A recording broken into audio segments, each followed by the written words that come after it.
It was a typical Monday morning in Washington, D.C., where the sun cast long shadows across the Capitol as another week began. Inside the walls of the White House, a storm was quietly brewing, one that would soon reverberate throughout the entire nation. Karoline Leavitt, the fiery White House press secretary under President Donald Trump, stood before a room of reporters, her usual poised demeanor hiding the storm of emotions brewing beneath the surface. Karoline had always been a force to be reckoned with, sharp, composed, and unyielding when it came to defending her boss and the administration's controversial policies. However, today, the usual bravado was marred by an air of uncertainty, one that she couldn't shake off.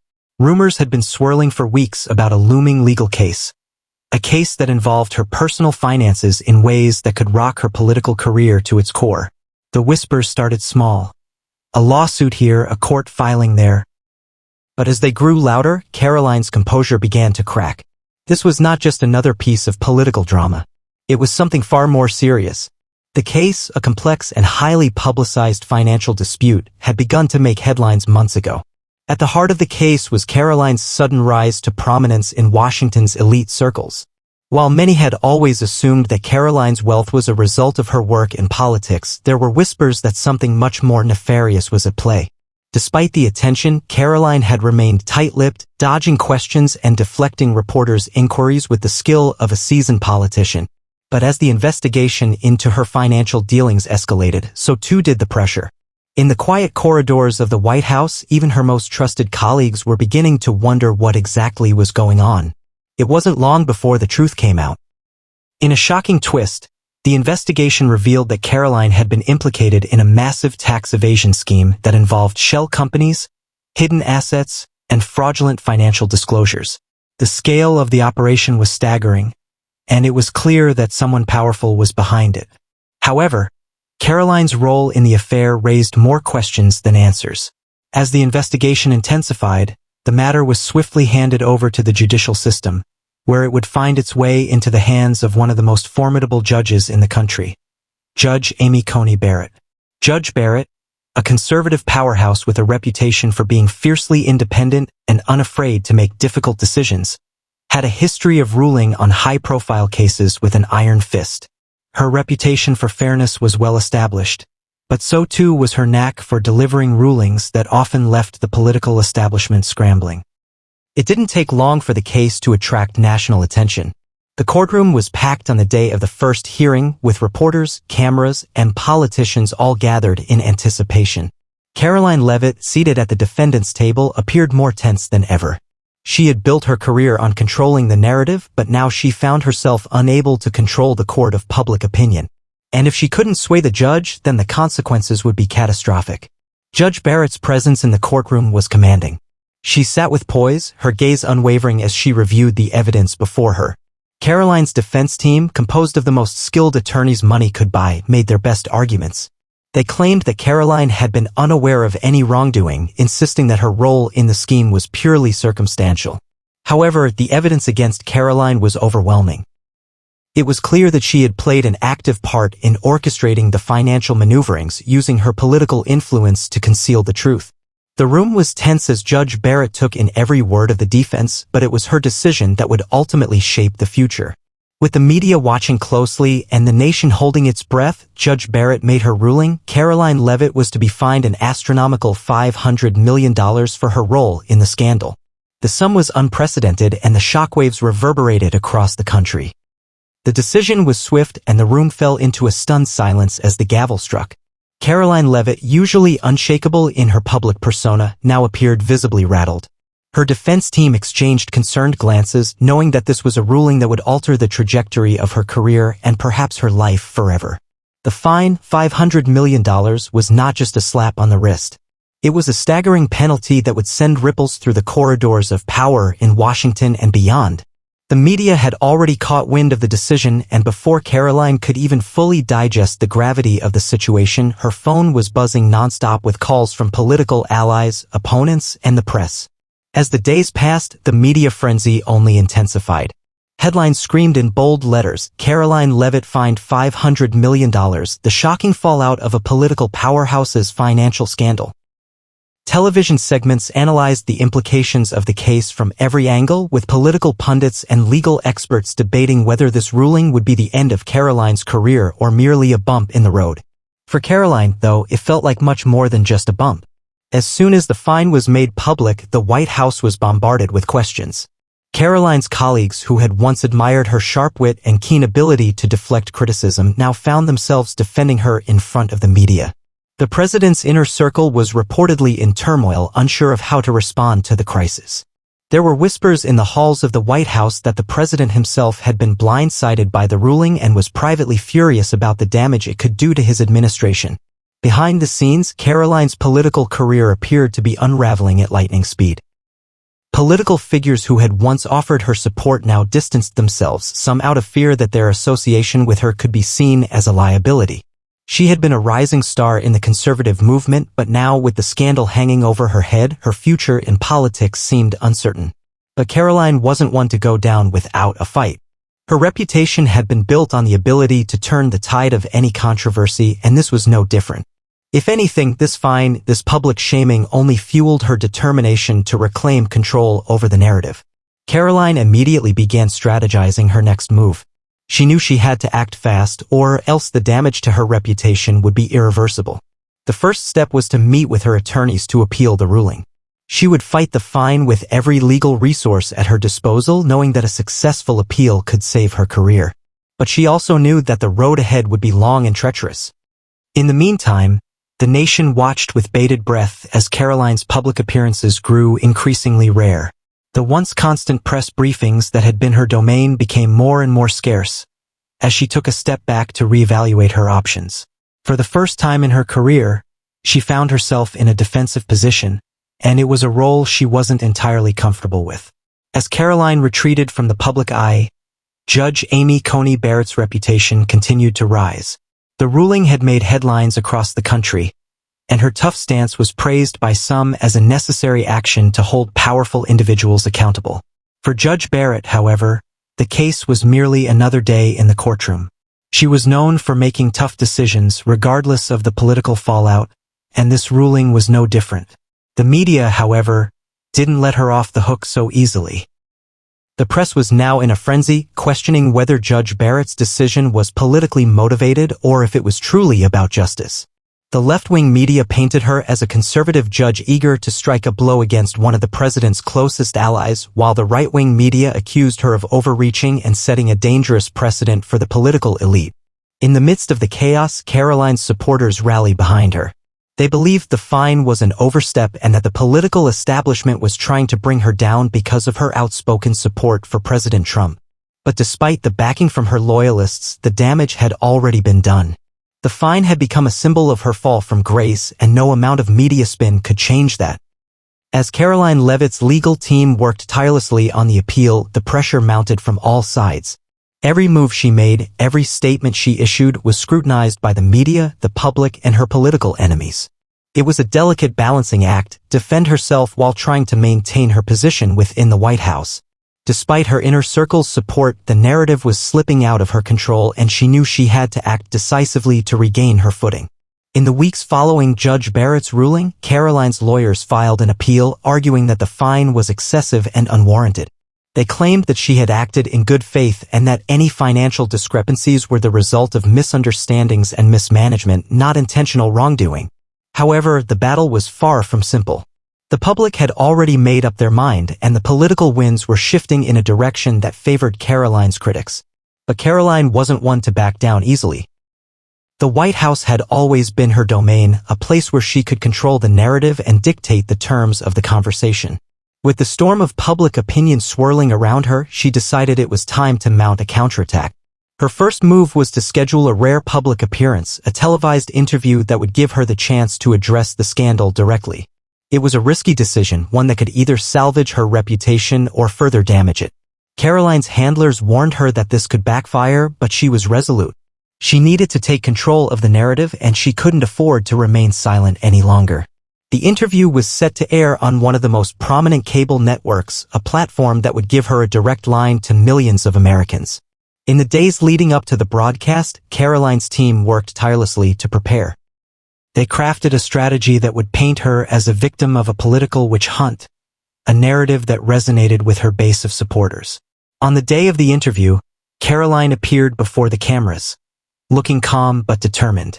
She wore a dark suit, her hair pulled back into a neat bun, exuding the professionalism that had become her trademark. The interviewer, a seasoned journalist known for asking tough questions, greeted her with a smile. But there was no mistaking the gravity of the moment. The questions began with the standard pleasantries, but soon, the topic shifted to the legal battle that had consumed her life for the past month. The interviewer wasted no time in asking about the $500 million fine. Karoline's response was measured, but the passion in her voice was undeniable. "I'm being targeted," she began, her eyes narrowing slightly. "This fine, this ruling, it's not about justice. It's about a political agenda. I've been at the forefront of defending this administration, and there are those who want to take me down for doing my job. It's that simple." She went on to describe the financial discrepancies as nothing more than administrative errors that had been blown out of proportion by those eager to see her fall. "I've worked hard for everything I've achieved. I've never been involved in any criminal activity, and to imply that I have is both wrong and deeply unfair." The interviewer pressed her further, asking about the allegations of tax evasion and hidden assets. Karoline's response was swift and resolute. "Those allegations are false. I am fully cooperating with the investigation, and I will clear my name. The truth will come out. And when it does, the people who have tried to destroy me will have to answer for their actions." It was a powerful moment, one that painted Karoline as a fighter, someone who was willing to stand up to the system and defend herself against what she saw as a miscarriage of justice. Her supporters, many of whom had felt abandoned by the legal system and the media, rallied behind her. Social media exploded with hashtags like #StandWithKaroline and #JusticeForKaroline, fueling a renewed sense of hope among her base. But the counterattack was far from over. Karoline's legal team, emboldened by her public defense, filed a motion for an emergency stay on the fine while they awaited the outcome of the appeal. This legal maneuver was a calculated move, one that would buy her more time to regroup and strategize. If successful, it could give her a chance to regain her standing and possibly overturn the fine. Meanwhile, in the courtroom, Judge Amy Coney Barrett's decision continued to reverberate. The nation watched as Karoline's team prepared to take the case to the next level, hoping that a higher court would be more sympathetic to their cause. But as Karoline and her team fought back, there was one question that loomed over them. Would the American public buy her narrative, or would the truth about her financial dealings come to light in a way that could destroy her for good? The tension in Washington was palpable as political insiders began to speculate about the long-term consequences of the case. Karoline's ability to weather this storm would define her future, not just as a press secretary but as a key figure in the broader political landscape. Her every move, every word would be under intense scrutiny. The storm around Karoline Leavitt was far from over. Despite her best efforts to mount a strong defense, the fine and the legal battle had irrevocably altered the landscape of her political career. The initial rally of support from her base of loyalists began to lose momentum as new details about the investigation emerged. Each passing day seemed to bring new revelations, and the public's patience was wearing thin. Karoline's appearance in the televised interview had sparked a brief surge of support, but it had also put her squarely in the public eye. Her every move was now dissected and analyzed by both her critics and her defenders. The fine had become a symbol of her fall from grace, but it was also a test of her resilience. Could she prove herself innocent and clear her name? Or would this be the scandal that ultimately brought her down? As Karoline's legal team continued to push for an appeal, the pressure mounted from all sides. In Washington, the political atmosphere grew increasingly hostile, with both Republicans and Democrats distancing themselves from her. Some in the president's inner circle began to question whether Karoline's continued involvement in the White House was worth the risk. There were discussions about whether her role as press secretary was becoming a liability given the scandal that had engulfed her. Meanwhile, Judge Amy Coney Barrett remained a central figure in the saga. Her ruling had been controversial, and the media continued to speculate about her motivations. Some saw her as a staunch defender of the law, while others accused her of being too harsh in her decision. Judge Barrett herself remained largely silent throughout the ordeal, but her silence only fueled further speculation. She was known for her unwavering adherence to the rule of law, and many believed that her decision had been a result of her commitment to justice rather than any political bias. The legal proceedings moved forward, and Karoline's team pushed ahead with their appeal, hoping for a favorable outcome. The next hearing was set to take place in a few weeks, and the stakes could not have been higher. Karoline's team was determined to fight every step of the way, but they knew that the odds were stacked against them. The fine had already been imposed, and Judge Barrett's ruling had sent a strong message. Now, Karoline's future would depend on whether a higher court would be willing to overturn that decision. At the same time, the public opinion was shifting. The once loyal supporters who had rallied around Karoline's defense began to question her innocence. The media continued to report on the scandal, and more details about the financial scheme that had allegedly been orchestrated by Karoline came to light. Investigative journalists uncovered new evidence, and the public became increasingly skeptical of Karoline's claims of innocence. Her political career was at a crossroads. Some believed that she could weather the storm and emerge victorious, but others feared that the scandal would be the end of her time in the public spotlight. For Karoline, the stakes couldn't have been higher. If she lost the appeal, the fine would stand and her credibility would be irrevocably damaged. Her political career would be over, and the public would remember her not for her contributions to the White House but for her fall from grace. In the midst of this turmoil, Karoline made a bold decision. She took to social media to address the public directly. In a heartfelt video message, she explained her side of the story, pleading for people to see her as more than just a political target. She described the legal battle as a personal vendetta against her, a consequence of her role in defending the Trump administration. "I have fought for this country and for the principles that I believe in," Karoline said, her voice steady but filled with emotion. "I have dedicated my life to serving the American people, and now I find myself in the fight of my life. This fine, this attack on my reputation, it's not about me. It's about silencing those who stand up for what's right. I will not be silenced." The video quickly went viral, garnering millions of views. It was a last-ditch effort to sway public opinion in her favor, and for a brief moment it seemed to work. Supporters flooded her social media pages with messages of encouragement, and the hashtag #SaveCaroline began trending once again. But the legal battle was far from over. As the days passed, the pressure mounted on Karoline's defense team. The opposition was relentless, and the evidence against her seemed to be piling up. Even some of her most staunch allies began to question the validity of her claims. The higher court was scheduled to hear the appeal soon, and all eyes were on Karoline. Could she pull off a miraculous victory, or would this be the final chapter in her political career? The tension was palpable as Karoline Leavitt's legal team prepared for the final hearing. With every passing day, the stakes grew higher and the pressure on her to succeed mounted. The court was set to hear her appeal soon, and her fate was hanging by a thread. Even as she made every effort to rally her supporters and present her case in the best light, it was clear that the situation had reached a boiling point. In the days leading up to the final ruling, Karoline's situation seemed to worsen. A new wave of investigative reports surfaced, offering even more damning evidence of her financial misconduct. Some media outlets claimed that they had obtained documents linking her to offshore accounts, hidden investments, and illegal lobbying efforts. The more details emerged, the less credible her defense became. Karoline's once unshakable confidence started to waver, and there were whispers among her colleagues and allies that the case was already lost. With mounting pressure from both sides of the political spectrum, Karoline decided to take matters into her own hands. She knew that she couldn't rely on her legal team or public opinion alone to save her career. It was time for a final, bold move, a move that would shock the entire nation. On the eve of the appeal hearing, Karoline called an impromptu press conference, a move that no one saw coming. The White House was buzzing with uncertainty, and the press corps had no idea what to expect. It was an unusual moment given the tension surrounding her, but Karoline was not one to shy away from the spotlight. When she stepped up to the podium, the cameras clicked and the room fell silent. Her face, usually composed and confident, now wore an expression of grave determination. The crowd leaned in, anticipating her next words, unsure of what was coming. "Good evening," Karoline began, her voice calm but firm. "For the past several weeks, I have been fighting a battle that has consumed my life. I have faced accusations, public scrutiny, and overwhelming odds. But now, I want to say something that I never thought I would have to say." She paused for a moment, letting the weight of her words sink in. The reporters held their breath.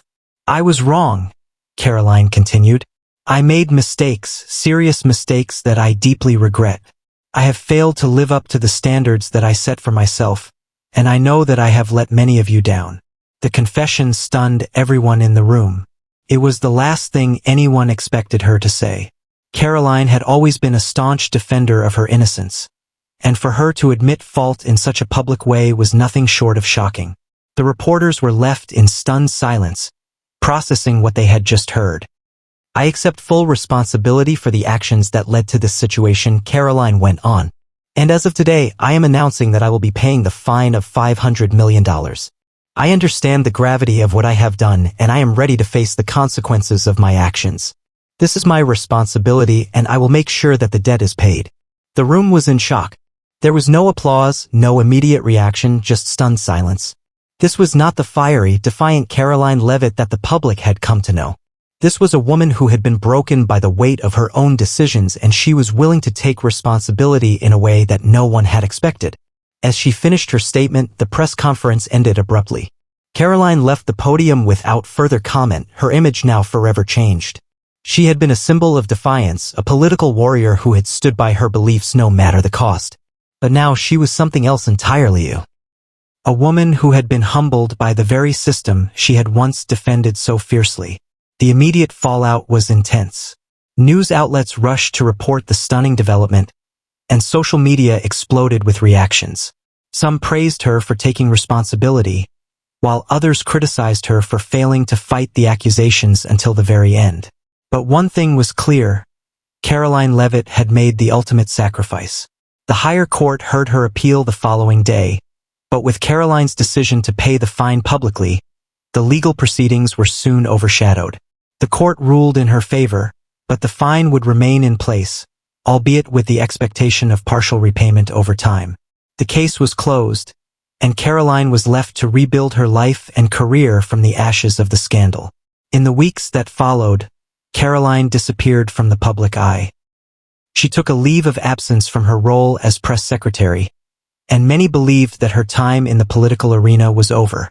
But as the months went by, whispers began to circulate that she was quietly working on a new project, a book that would tell her side of the story.